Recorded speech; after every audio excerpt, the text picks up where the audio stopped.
meus amigos e minhas amigas do nosso canal Escola Teológica Católica. Vamos gravar o nosso vídeo de hoje, mas primeiro vamos rezar para que tudo saia bem e que possamos fazer um vídeo de acordo com a vontade de Deus. Em nome do Pai, do Filho e do Espírito Santo. Amém. Senhor, nosso Deus e nosso Pai, que o Senhor é o Senhor da vida e é o Senhor que nos dá a inteligência, a memória, a consciência, para que possamos aprender cada vez mais as coisas que revelastes na Tua Palavra. Espírito Santo, que inspirastes as Sagradas Escrituras, fazer que cada um de nós possamos também aprender e guardar e viver a Tua Santa Palavra, pela intercessão de Maria Santíssima, aquela que guardou e viveu a Palavra no seu coração. Amém. Em nome do Pai, Filho e do Espírito Santo. Amém. Muito boa noite, espero que todos estejam bem, na paz de nosso Senhor Jesus Cristo. Vamos continuar aí o nosso estudo das Sagradas Escrituras, mas primeiro eu peço a vocês que se inscrevam no nosso canal. Você que ainda não se inscreveu, se inscreva, compartilhe os nossos vídeos nos seus grupos de WhatsApp, de Face, em todos os grupos de oração da igreja. Nos ajude a evangelizar no Brasil e até no mundo. Nós precisamos evangelizar. São Paulo diz: ai de nós se nós não evangelizarmos e levar o evangelho. Ok? Então, gente, nós estamos estudando a Sagrada Escritura e nós estamos estudando o Antigo Testamento, fazendo esse trabalho dificílimo, que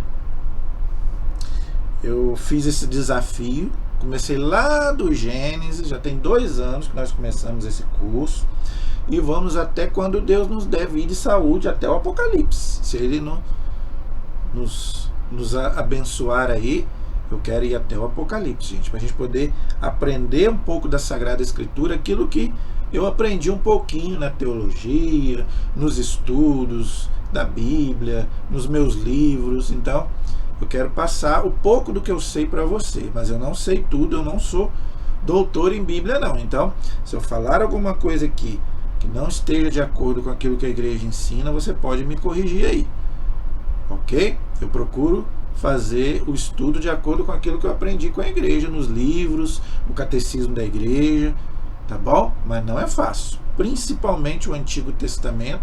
Olha, é um desafio, mas nós vamos em frente.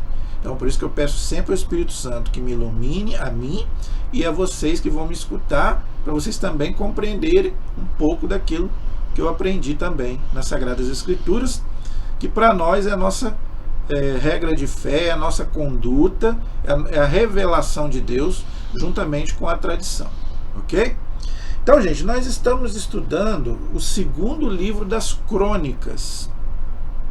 Nós já lemos o 1º livro inteiro, agora já estamos praticamente andando bastante, graças a Deus.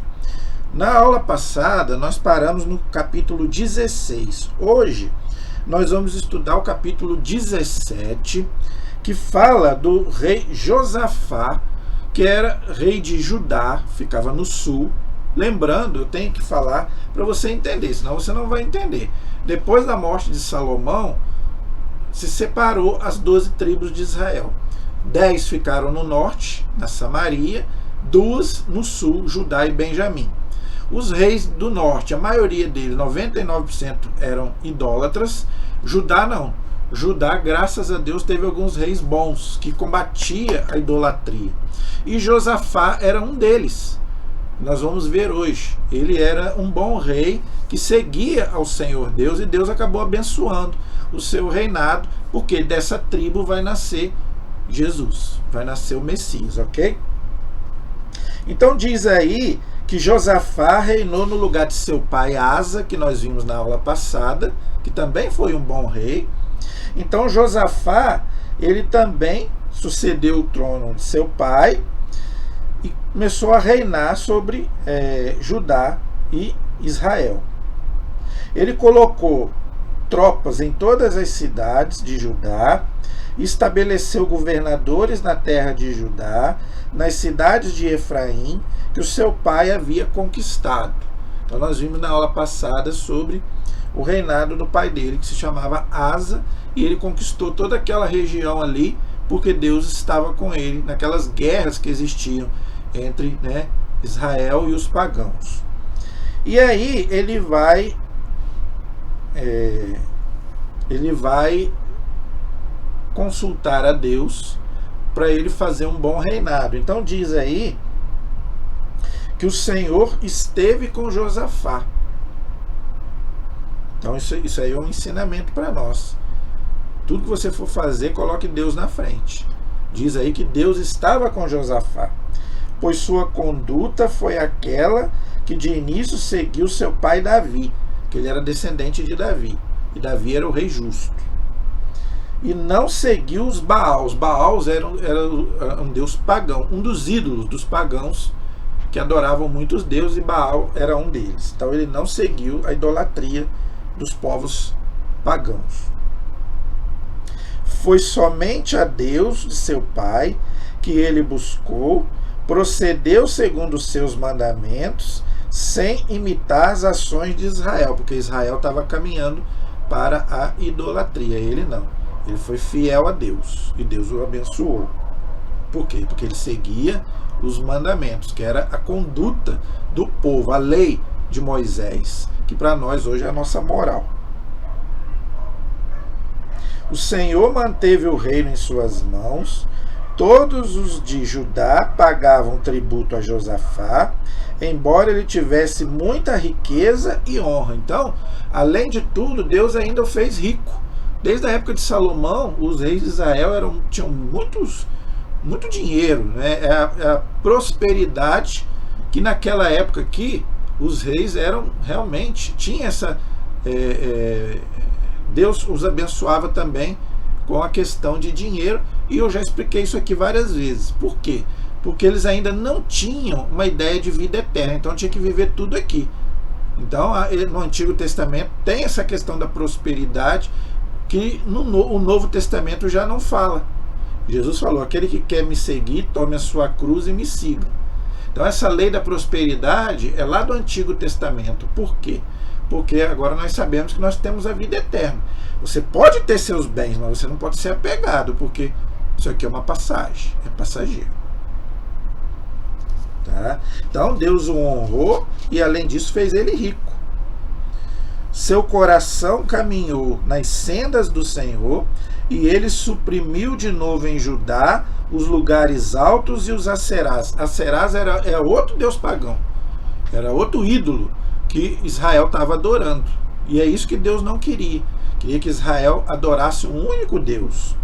E para isso Deus queria o coração. Diz aí, ó, seu coração caminhou nas sendas do Senhor. Então a gente deve pedir isso. Jesus, manso e humilde de coração, fazei o nosso coração semelhante ao vosso. Que o nosso coração possa ser sempre de Deus. Que a gente não possa desviar o nosso coração para nada e nem para ninguém. Ninguém pode ocupar o lugar de Deus no nosso coração. Não que você não possa amar as pessoas, deve amar. Mas primeiro Deus. Deus tem o direito de ser o primeiro no nosso coração. Depois sim, por amor a Deus nós amamos todas as outras pessoas. Mulher, filho, pai, mãe, irmãos e até os inimigos que Jesus mandou. No 3º ano de seu reinado, enviou seus oficiais para as cidades de Judá. Alguns levitas, os levitas eram da tribo dos sacerdotes, que ofereciam a Deus sacrifícios em nome do povo, que os acompanharam, bem como os sacerdotes, puseram-se a ensinar em Judá, levando consigo o livro da lei do Senhor, e percorreram as cidades de Judá, instruindo o povo. Então, olha que coisa importante. Então, os sacerdotes instruíam o povo com a lei, o livro da lei. Era o quê? O Pentateuco, que para eles era a Torá. Então, para nós, é o quê? É os evangelhos. É a palavra de Deus, mas principalmente os evangelhos, que contêm o quê? Os ensinamentos de Jesus. Então, para nós, os evangelhos, é a nossa, né, é o que nós devemos seguir. Para eles era a Torá, a lei de Moisés. E tinha lá os sacerdotes que instruía o povo. Para nós hoje são os nossos sacerdotes, os padres, os diáconos, os bispos e o Santo Padre, o Papa. Ok? Então isso vem lá do Antigo Testamento, tá vendo? Instruíam o povo. O terror do Senhor estendeu-se sobre todos os reinos das regiões que circundavam Judá e não guerrearam contra Josafá. Ou seja, os pagãos estavam com medo. Por quê? Porque Deus estava com Judá. Os filisteus, que eram pagãos, vieram trazer a Josafá como tributo presentes e prata. Os próprios árabes, que eram descendentes de Ismael, os judeus são descendentes de Isaac, os árabes descendentes de Ismael, ok? Lhe trouxeram um rebanho de 7.700 carneiros e 7.700 bodes para os sacrifícios que os judeus faziam a Deus, né? Então por isso que eles levavam carneiros, bodes, porque é onde os judeus celebravam o sacrifício a Deus, às 6 da manhã e às 6 da tarde, ou no Novo Testamento é o nosso Senhor Jesus Cristo, que é o Cordeiro de Deus, que tira o pecado do mundo. Por isso que nós não fazemos mais sacrifícios a Deus, ok? A não ser os nossos sacrifícios, as nossas penitências. Não precisa mais sacrificar nenhum animal, porque Jesus já derramou o sangue dele na cruz por nós. Josafá foi se engrandecendo sumamente, edificou em Judá cidades e muitas cidades, cidadelas e cidades armazéns, ou seja, aquelas cidades enormes. Por quê? Porque ele realmente tinha muito dinheiro, ele era bastante rico por causa que Deus fez ele prosperar. E ele tinha também um exército, possuía importantes reservas nas cidades de Judá e guerreiros, soldados valentes em Jerusalém, que era a capital do reino de Judá, ok? Aí diz aqui que ele fez uma divisão segundo as famílias de Judá. Eu vou pular essa parte porque eu penso que a gente não precisa falar sobre isso. E essas pessoas, eles serviam ao Senhor voluntariamente. Eles recebiam do rei uma terra e para isso eles serviam a Deus voluntariamente. Por quê? Porque eles prosperavam. Tudo aquilo que eles ganhavam, eles prosperavam. Por quê? Porque o rei servia a Deus e ensinava o povo a também servir a Deus. Então, quando você for fazer um negócio, quando você for abrir, seja um trabalho, qualquer coisa, coloque Deus na frente. Que aí, com certeza, Deus vai te abençoar. Tá bom?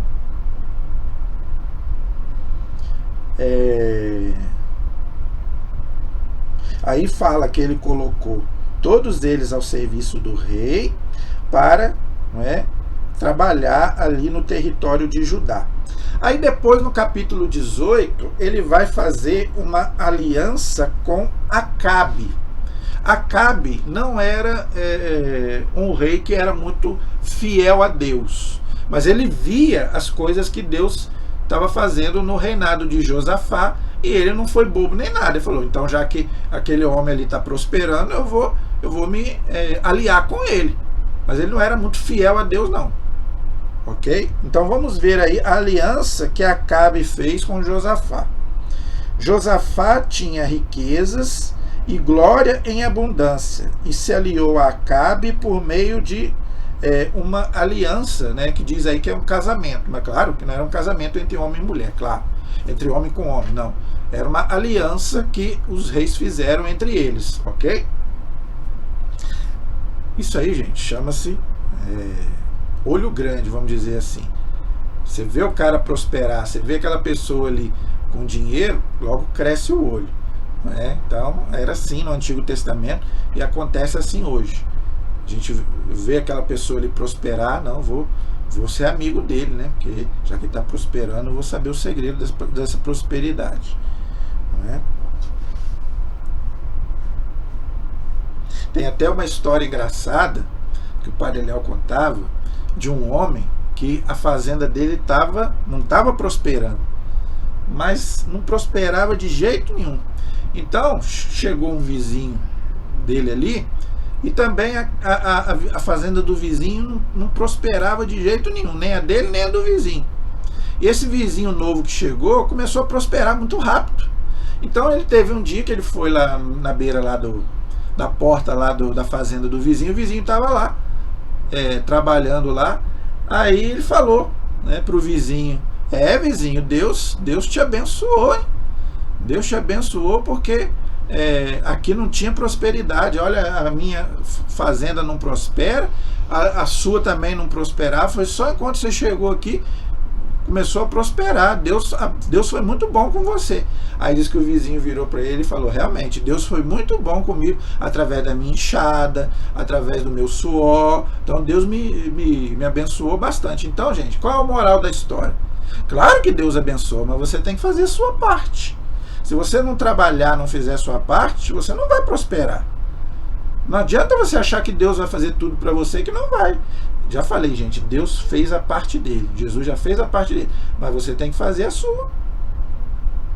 Deus te dá a inspiração, mas você também tem que ter transpiração. Ou seja, também tem que fazer a sua parte. É aquele ditado: para te salvar, Deus não precisa de você. Desculpa. Para te criar, Deus não precisou de você. Mas para te salvar, Ele precisa de você. Da sua cooperação. Ou seja, você precisa trabalhar pelo reino de Deus. Então, muitas vezes, alguns ficam sobrecarregados por causa do quê? Da preguiça do agricultor. Não é a erva daninha que mata a planta, mas é a preguiça do agricultor. Já tem um ditado que diz isso. Então, às vezes, o reino de Deus também não cresce. Por quê? Porque por causa da preguiça de muitos. Lembra da parábola dos talentos que Jesus contou?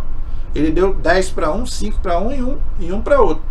Aquele que recebeu 10, lucrou 10. O que recebeu 5, lucrou 5. Mas aquele que recebeu 1, não lucrou nada. Enterrou o talento do seu patrão. Por quê? Preguiçoso. Não quis trabalhar. E o patrão ficou bravo com ele. Servo mau e preguiçoso. Deus falou com ele. Então a gente tem que fazer nossa parte. Ao cabo de alguns anos, foi visitar Acabe na Samaria, que era o rei do norte. Ok? Acabe imolou ovelhas e bois em grande quantidade para ele e para a sua comitiva, a fim de levá-lo a atacar os inimigos. Acabe, rei de Israel, disse a Josafá, rei de Judá: queres vir comigo para atacar os meus inimigos?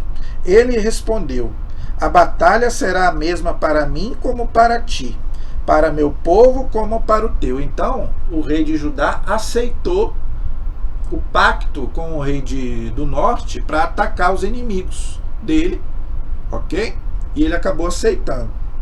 Mas Josafá disse ao rei de Israel, ao rei do norte: rogo-te que antes consultes a palavra do Senhor. Porque ele sempre fazia isso, ele sempre consultava Deus. O rei de Israel reuniu os profetas em número de 400 e perguntou: devemos ir atacar nossos inimigos ou devo deixar de fazê-lo? Eles responderam: vai, Deus a entregará nas mãos do rei. Mas Josafá disse: acaso não existe aqui nenhum outro profeta do Senhor para podermos consultá-lo? Porque os reis de Israel, eles não acreditavam em Deus, eles eram idólatras. Então eles tinham os profetas lá de Baal, de Aserá, de Moloque, aqueles deuses pagãos. Então o rei de Judá falou: não tem aqui nenhum profeta de Deus? Só aqueles, porque tem os falsos profetas também. Jesus disse isso. Cuidado com os falsos profetas. Então, gente, nós temos que ter muito cuidado hoje. Como é que eu sei que aquele profeta é de Deus ou não? Primeiro, se aquilo que ele fala vai se cumprir, se cumpre. Segundo, se está de acordo com aquilo que ensina a Sagrada Escritura e a tradição da igreja. E isso não é fácil. Muitas vezes tem até padres que ensinam contrários à lei de Deus. Infelizmente, com toda a dor no meu coração, tenho que falar isso. Padres dizendo que o demônio não existe. Padres dizendo que o inferno não existe. Eu já vi até gente dizendo que Jesus não multiplicou os pães, que Jesus não andou sobre as águas. Gente, é os milagres que dizem que Jesus é Deus. Se Jesus não fez nenhum milagre, então ele não é Deus, ele é um simples homem. E por que ele é o mediador entre Deus e o homem? Porque ele é ao mesmo tempo Deus e ao mesmo tempo homem. Se Jesus não fez milagre, então ele não é o Salvador, então ele não pode nos salvar. E eu já vi padres dizendo isso. Os padres da teologia da libertação são um deles. Só ficam no social, no social. Jesus fez foi uma partilha. Que partilha? Jesus fez um milagre. Então, infelizmente, tem falsos profetas até dentro da igreja, infelizmente. O rei de Israel respondeu a Josafá: há ainda um pelo qual se pode consultar o Senhor, mas eu o odeio, pois ele jamais profetiza o bem a meu respeito, mas sempre a desgraça. É Miqueias, filho de Gemlá. Josafá disse: que o rei não fale assim. O rei de Israel chamou um eunuco. Eunuco é aquele que era castrado para não casar, ok? E disse-lhe: manda vir depressa Miqueias, filho de Jama. Esse Miqueias é o profeta Miqueias, que está lá. Tem um livro dele. Inclusive, ele profetizou o nascimento do Messias em Belém. É o mesmo profeta Miqueias que atuou nessa época. Todos os profetas atuaram na época dos reis de Israel e de Judá. Então esse Miqueias aqui é o mesmo Miqueias lá, que tem um livro dele lá nos livros proféticos, ok? Agora, o rei não gostava dele por quê? Porque o rei queria que ele profetizasse só coisas boas, que interessasse a ele, mas o profeta, quando ele faz a profecia, ele não está falando aquilo que ele quer ouvir. É o que eu já venho falando. Muitas vezes a gente quer que Deus fale aquilo que nós queremos ouvir, mas não. Quando você vai no médico, é você que escolhe o remédio que você vai tomar? Não, é o médico. E quando ele passa a injeção, você não quer tomar, mas você tem que tomar, senão você não sara. Então o rei estava com raiva porque o profeta muitas vezes falava coisas que ele não queria ouvir. Para isso você tem que mudar de vida, servir a Deus. É por isso que os ateus não gostam, dizem que não acreditam em Deus. Por quê? Porque tem que mudar. Aí tem que começar a seguir a Deus, e não aquilo que eu quero. Não a minha vontade, mas a vontade de Deus. O rei de Israel e Josafá, rei de Judá, estavam sentados, cada um em seu trono, revestido com suas vestes reais. Estavam sentados numa eira diante da porta da Samaria, e todos os profetas profetizavam diante deles. Sedecias, filho de Canana, fez para si uns chifres de ferro e disse: o chifre, gente, era sinal de poder, ok? Assim diz o Senhor: com estes chifres ferirás os arameus até destruí-los. E todos os profetas faziam a mesma predileção, dizendo: sobe, serás bem sucedido, pois o Senhor vai entregá-la nas mãos do rei. Então, o chifre era símbolo do poder, que eles iam vencer. Os reis antigamente eram ungidos com chifre, né? O óleo, eles colocavam o óleo no chifre e derramavam na cabeça do rei, ok? O mensageiro que foi chamar o profeta Miqueias lhe disse: os profetas são unânimes em falar a favor do rei. Procura falar como eles e predizer o sucesso. Miqueias, porém, respondeu: pela vida do Senhor, o meu Deus disse. Pela vida do meu Deus, o que ele disser é isso que eu anunciarei. Olha aí, tá vendo? Então, gente, o profeta vai anunciar não aquilo que o povo quer ouvir, aquilo que Deus manda. Então você tem que aprender a ouvir aquilo que Deus manda e não a sua vontade. Porque muitas vezes a nossa vontade não é o melhor para nós. Por isso que muitas vezes a gente pede e não recebe, porque a gente pede mal. Quando Jesus manda pedir, mas a gente tem que saber pedir. Então muitas vezes a gente não recebe porque pedimos mal. Porque aquilo não é bom para nós. Então Deus vai dar na hora que Ele quiser, se for bom para nós. Chegou perto do rei e o rei lhe perguntou: Miqueias, devemos ir combater os inimigos ou devo desistir? Ele respondeu: ide, sereis bem-sucedidos, seus habitantes serão entregues em vossas mãos. Por quê? Por causa do rei de Judá, que estava lá combatendo.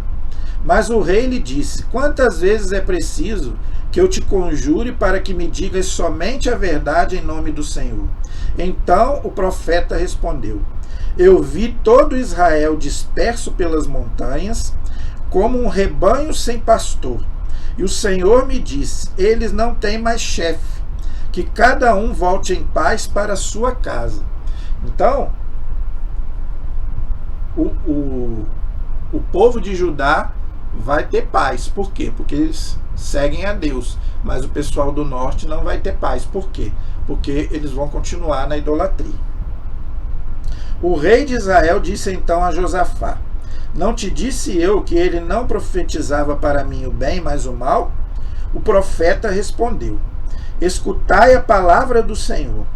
Eu vi o Senhor assentado em seu trono. É uma visão que ele teve, o profeta Miqueias. Deus sentado no trono. Por isso que a imagem do Pai Eterno tem aquele Senhor sentado, aquele ancião. Porque o profeta Daniel fala a mesma coisa. Eu vi um ancião sentado no trono. Claro, gente, que é uma simbologia. Deus não tem face, Deus não tem corpo. Tá? Esse é só e outra, no céu não tem lugar para sentar. Não tem cadeira, não tem nada disso. Isso é uma simbologia. Quer dizer o quê? A majestade de Deus. A soberania de Deus. Deus é o rei. Então o rei fica sentado onde? No trono. Mas o rei é quem? O rei é Deus. Tá? Mas não podemos interpretar isso ao pé da letra. No céu não tem nada disso. O céu é um lugar espiritual. É onde está Deus. Não tem cadeira, não tem mesa, não tem nada disso. Ok? Viu o Senhor assentado em seu trono, todo o exército do céu se prostrava à sua direita e à sua esquerda. Olha aí os anjos, só os anjos, né? Porque o céu estava fechado, ainda não tinha os santos. Então, esse exército aí era o quê? Os anjos, ok? Que os anjos ficam ali diante de Deus para servir a Deus, os anjos bons, porque os maus foram expulsos do céu. O Senhor perguntou: quem enganará Acabe, o rei de Israel, para que marche contra o seu inimigo e lá pereça? Responderam este de um modo e aquele de outro. Então o Espírito se aproximou e colocou-se diante do Senhor. Sou eu, disse ele, que o enganarei. O Senhor perguntou-lhe: como? Respondeu: partirei e serei um espírito de mentira na boca de todos os seus profetas. O Senhor disse: tu o enganarás, serás bem-sucedido. Parte e faz o bem. Parte e faz assim. Eis, pois, que o Senhor infundiu um espírito de mentira na boca de seus profetas, mas o Senhor pronunciou contra ti a desgraça. Por que isso? Porque ele não servia a Deus, ele servia aos ídolos. Então, Deus não iria profetizar coisa boa para ele. Por quê? Porque ele não estava junto com Deus, como estava o rei de Judá. Agora, veja, gente, eu já expliquei isso aqui várias vezes, mas eu quero explicar de novo, porque isso aqui é uma das partes mais difíceis do Antigo Testamento. Diz aqui: Deus... o Senhor infundiu um espírito de mentira na boca de seus profetas. Veja, Deus, gente, claro, a mentira não vem de Deus, o mal não vem de Deus. Mas os judeus acreditavam isso. Para o judeu, tudo vinha de Deus, o bem e o mal. Por isso que diz aí que Deus mandou um espírito de mentira. Ok? Então era a crença dos judeus. Eles ainda não tinham a noção que nós temos no Novo Testamento, que Jesus falou lá: só Deus é bom. Ok? Então muitas vezes eles colocavam, atribuíam a Deus aquilo que Deus não faz. Ok? O espírito de mentira, o espírito de outras coisas, não é? Então, o espírito de guerra, de ira, não. Mas como os judeus acreditavam que tudo vinha de Deus, o bem e o mal, então eles diziam que aquilo ali vinha de Deus. Mas lógico que Deus jamais fazia o mal, tá? Então, esse espírito aqui era um anjo, ok? Era um anjo, porque o anjo é mensageiro, e o anjo está diante de Deus, e o anjo ele ia para fazer as ordens que Deus mandava para ele. E anjo é espírito, o anjo não tem corpo, ok? Então esse espírito aí é o anjo, ok? Então Sedecias, filho de Canana, aproximou-se do profeta Miqueias, esbofeteou e disse: por qual caminho o Espírito do Senhor saiu de mim para te falar? Miqueias explicou: é o que verás no dia em que fugires a um quarto retirado para te esconderes. O rei de Israel ordenou: prendei Miqueias e conduze-o a Amon, governador da cidade, e a Joás, filho do rei. Vós lhe direis: assim diz o rei, lançai este homem na prisão e alimentai-o com pão e água, escassos até que eu volte são e salvo. O profeta Miqueias disse: se voltares são e salvo, é porque o Senhor não falou pela minha boca. Depois acrescentou: ouve todos os povos. O rei de Israel e Josafá, rei de Judá, marcharam contra os inimigos, e o rei de Israel disse a Josafá: vou disfarçar-me para entrar no combate, mas quanto a ti, veste-te com tuas roupas. O rei de Israel disfarçou-se e eles foram combater. O rei de Arã deu esta ordem a seus combatentes de carros: não atacareis nem pequeno nem grande, mas somente o rei de Israel. Quando os comandantes de carro viram Josafá, disseram: o rei de Israel é ele, e concentraram sobre ele o combate. Mas Josafá lançou seu grito de guerra, e o Senhor lhe veio em socorro, e Deus os afastou para longe dele. Olha, a proteção de Deus sobre o rei Josafá. Por quê? Porque ele era temente a Deus. Quando os comandantes de carros viram que não era ele o rei de Israel, afastaram-se dele. Ora, um homem atirou com seu arco ao acaso e atingiu o rei de Israel numa brecha de couraça. O rei disse ao cocheiro: volta e fazei-me sair da batalha, pois me sinto mal. Mas o combate se tornou mais violento naquele dia, e o rei de Israel ficou de pé sobre o seu carro diante dos arameus até a tarde, e no pôr do sol expirou, ou seja, morreu. Tá vendo? Então o rei do norte não foi poupado, mas o do sul de Judá foi. Por quê? Tinha proteção de Deus, coisa que o outro rei não tinha. E mandou ainda prender o profeta de Deus. Josafá, rei de Judá, voltou são e salvo para casa em Jerusalém. Jeú, filho de Anani o vidente, ou seja, o profeta, saiu ao seu encontro e disse ao rei Josafá: deve-se levar auxílio ao ímpio? Amarias aqueles que odeiam o Senhor, para assim atrair sobre ti a sua cólera? Todavia foi encontrado em ti algo de bom. Por isso que Deus protegia ele, porque Deus conhece o coração.